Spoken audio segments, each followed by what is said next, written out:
जय हिंद, वंदे मातरम दोस्तों। मैं रवि पांडे अपने YouTube channel study with Ravi sir में आप सभी विद्यार्थी मित्रों का दोस्तों का स्वागत करता हूं।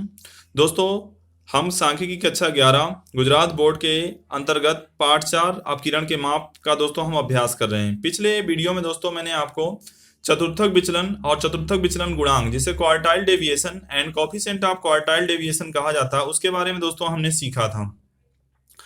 उस टॉपिक के अंतर्गत दोस्तों चतुर्थक विचलन क्या है, चतुर्थक विचलन गुणांक क्या है, उससे जुड़े हुए दो सूत्र, जिसे QD बराबर Q3 माइनस Q1 के बटे में 2 और QDC बराबर Q3 माइनस Q1 के बटे में Q3 प्लस Q1, साथ ही साथ चतुर्थक विचलन के गुण और अवगुणों का दोस्तों जो है उसके दोषों के बारे में दोस्तों हमने चर्चा की थी। तो दोस्तों आज जो है चतुर्थक विचलन और चतुर्थक विचलन गुणांक से जुड़े हुए दोस्तों हम प्रश्नों का दोस्तों अभ्यास करेंगे, जो कि किताब के उदाहरण के माध्यम से आज हम अभ्यास करने वाले हैं। जिसमें दोस्तों चतुर्थक विचलन जो है आपको 3 प्रारूप में पढ़ने को मिलेगा, जिसमें सूचना अवर्गीकृत प्रकार की हो, सूचना वर्गीकृत प्रकार की हो और सूचना कैसी हो, सतत प्रकार की हो। तो इस प्रकार की सूचना के लिए आपको किस तरह से चतुर्थक विचलन और चतुर्थक विचलन गुणांक वेरीफाई करना है, सोल्व करना है, उसे दोस्तों हम देखेंगे। चलिए दोस्तों, तो देखते हैं चतुर्थक विचलन और चतुर्थक विचलन गुणांक। तो दोस्तों मेरे channel study with Ravi sir को लाइक, सब्सक्राइब और शेयर करना ना भूलें। सबसे पहले दोस्तों इसका सूत्र देख लेते हैं कि QD यानी चतुर्थक विचलन को जो है क्वार्टाइल डेविएशन कहते हैं, जिसे QD बराबर Q3 माइनस Q1 के बटे में 2 होता है। और सापेक्ष चतुर्थक विचलन, जिसे हम चतुर्थक विचलन गुणांक के नाम से जानते हैं, उसे उसका जो सूत्र होता है दोस्तों Q3 माइनस Q1 के बटे में Q3 प्लस Q1 होता है। जैसे कि यहाँ पर हम दोस्तों देखते हैं कि किस तरह से यहाँ पर जो है एग्जाम्पल नंबर 5 सॉल्व किया हुआ है। यहाँ पर सूचना जो है दोस्तों आपकी अवर्गीकृत प्रकार की है। उदाहरण नंबर 5 में दोस्तों किसी एक दिन किए 10 चक्कर में एक बस ऑपरेटर को निम्नलिखित यात्री मिलते हैं। इस सूचना से यात्रियों की संख्या का चतुर्थक विचलन व चतुर्थक विचलनांक की क्या करनी है दोस्तों, हमें गणना करनी है। जैसे कि यहाँ पर दोस्तों आपको 19, 25, 35, 10, 24, 8, 12, 5, 20 और 30 इस तरह से अवलोकन दिए हुए हैं। तो सबसे पहले जैसे कि यहाँ पर क्या है, ये माध्यिका के विभाजित मान है। तो यहाँ पर जो है इन मानों को सबसे पहले आपको क्या करना है, चढ़ते क्रम में गठित करना है। तो सूचना को चढ़ते क्रम में गठित करने पर तो सबसे पहले 5, 8, 10, 12, 19, 20, 24, 25, 30 और 35। तो दोस्तों यहाँ पर जो है छोटे क्रम से बड़े क्रम की ओर अवलोकनों को लिखा जाएगा। तो यहाँ n बराबर क्या हो जाएगा दोस्तों, 10 हो जाएगा। जहां पर n बराबर 10 तो n प्लस 1 के बटे में 4, तो क्या हो जाएगा 10 प्लस 1 के बटे में 4। तो यहाँ पर दोस्तों आपको दो अवलोकन, दो चतुर्थक आपको ज्ञात करने हैं। पहला चतुर्थक आपको Q1 और दूसरा चतुर्थक क्या ज्ञात करना है, Q3। तो यहाँ पर देखिए दोस्तों, यहाँ पर बता दिया है कि 10 प्लस 1 के बटे में 4 तो 2.75 हो जाएगा। फिर 3 गुणे n प्लस 1 के बटे में 4, जो कि सूत्र के अनुसार जो होता है। तो जैसे कि इसका सूत्र जो होता है दोस्तों, हम जानते हैं कि इसका सूत्र जो होता है QJ बराबर J n प्लस 1 के बटे में 4 होता है। ठीक है दोस्तों, तो इसी तरह से पहले 1 रख के किया होगा, फिर 3 रख के किया होगा। तो यहाँ पर जैसे कि दोस्तों 2.75, फिर कितना आया 8.25। तो प्रथम चतुर्थक बराबर Q1 बराबर n प्लस 1 के बटे में 4वां अवलोकन। तो n प्लस 1 तो 10 प्लस 1 के बटे में 4वां अवलोकन। तो 11/4 करने पर दोस्तों 2.75वां अवलोकन का मूल्य हो जाएगा। 2.75वां अवलोकन, तो इसका मतलब ये हो गया कि दूसरा अवलोकन। ठीक है, दूसरा अवलोकन प्लस 0.75। जैसे कि आपको पिछले पार्ट 3 के अंतर्गत बताया गया कि जब भी जैसे कि 2.75 आया हुआ है तो आपको करना क्या है, दोवां अवलोकन, दोवां पद प्लस 0.75 काउंस के अंदर तीनवां पद माइनस क्या हो जाएगा, दोवां पद हो जाएगा। जैसे कि दोस्तों ये सब चीजें आपको पहले से पता है।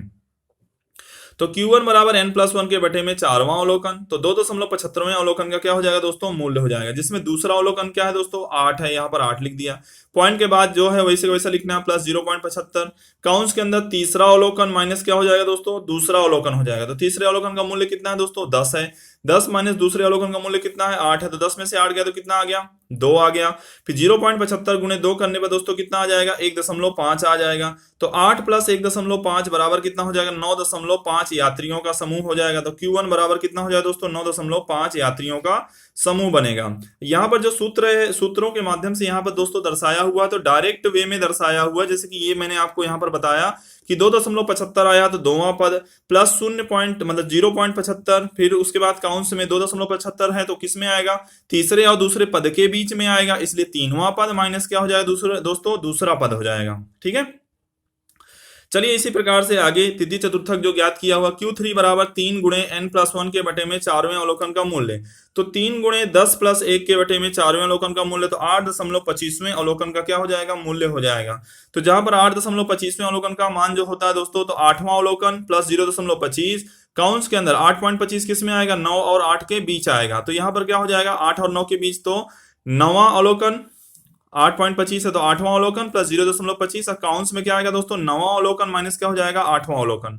तो 8.25 तो यानी कि 8वां अवलोकन क्या है दोस्तों, तो यहाँ पर गिन लेते हैं 1 2 3 4 5 6 7 8 9 10। तो यहाँ पर 8वां अवलोकन जो है दोस्तों 25 आता है, तो यहाँ पर 25 लिख दिया प्लस 0.25 काउंट्स के अंदर क्या हो जाएगा, 9वां अवलोकन माइनस 8वां अवलोकन। तो 9वां अवलोकन दोस्तों क्या है, 30 है, और 8वां अवलोकन क्या है, 25 है। 30 में से 25 गया तो कितना आ गया दोस्तों, 5 आ गया।